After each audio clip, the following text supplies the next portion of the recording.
In a world that's absolutely obsessed with life hacks and quick fixes for happiness, what if the most powerful guide to a good life came from ancient texts? Today, we're diving into some timeless wisdom that really challenges our modern ideas about success, image, and what it actually means to live a meaningful life.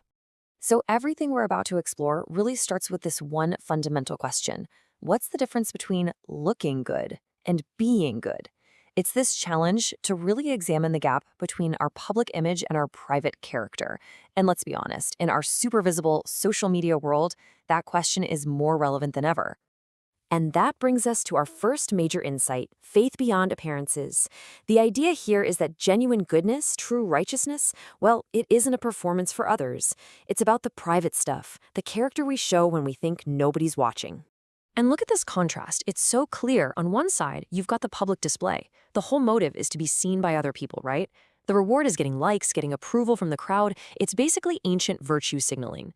But then you have this other path, secret practice. Here, the motive is totally different. It's genuine. The actions are private, and the focus is on an internal reward, not an external one.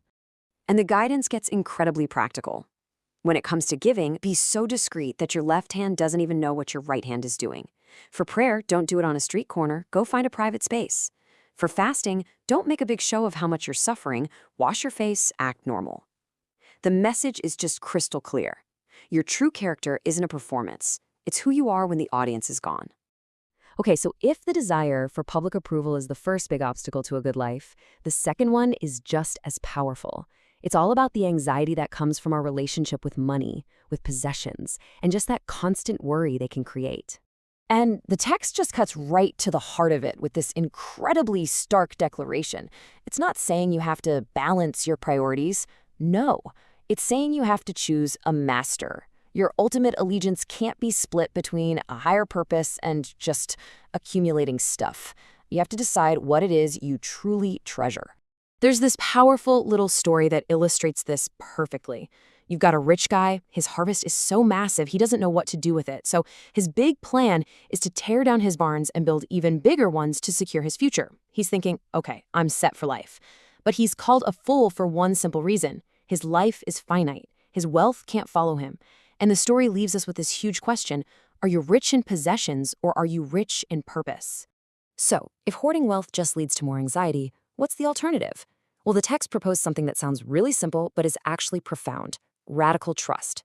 Now, this isn't about just sitting back and doing nothing. It's about shifting your entire focus away from accumulating and worrying and instead trusting in a source of provision that's beyond yourself. And to illustrate this trust, the texts just point to nature. I mean, think about the birds. They're not planting seeds or harvesting crops, but they get fed. Or look at the flowers in a field. They don't work or make clothes, yet they're dressed in this incredible splendor. The point is a powerful one. If nature is cared for so meticulously, then our human anxiety over these basic things is not only pointless, it's a failure to recognize our own value. All right, now let's pivot. We've talked about external anxieties like wealth, but now we're going to look at a deep internal one, that crushing burden of trying to be good by perfectly following a huge, complex system of external rules. And to really get this, we have to understand what the law means in this context. It's not just talking about a moral code. It's this vast system of religious rules, rituals, the whole shebang. Think of it like a giant spiritual checklist people were using to try and prove their own worthiness through their external actions.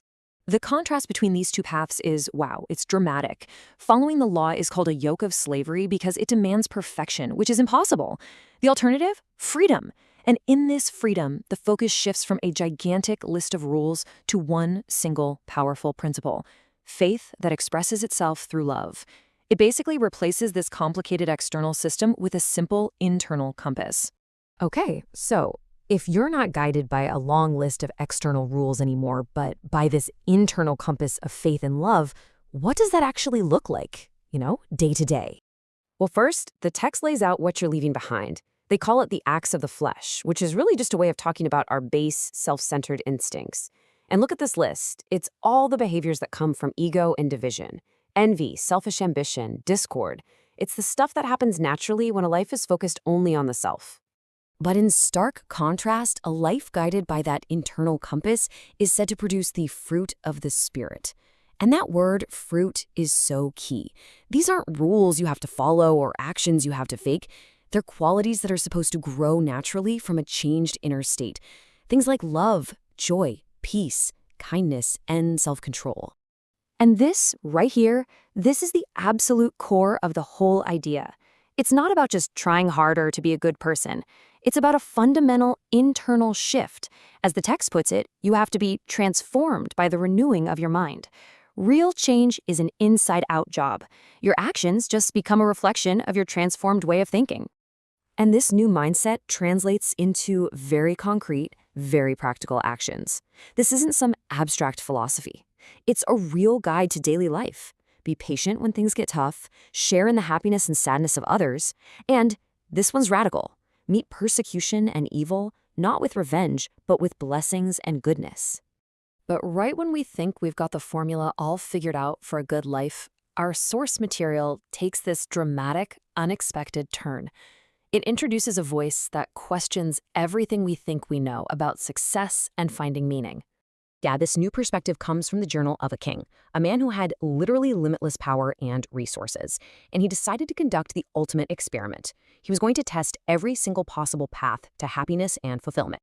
And I mean, look at what this guy pursued. He went after wisdom, he dove headfirst into pleasure, he undertook these massive building projects, he became richer than any king before him, and he denied himself absolutely nothing he wanted. By every external measurement we have, he had totally won the game of life.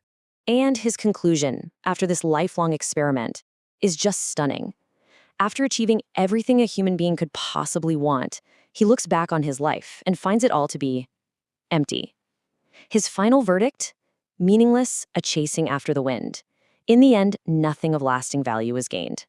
So that leaves us with this huge, profound, and pretty challenging question.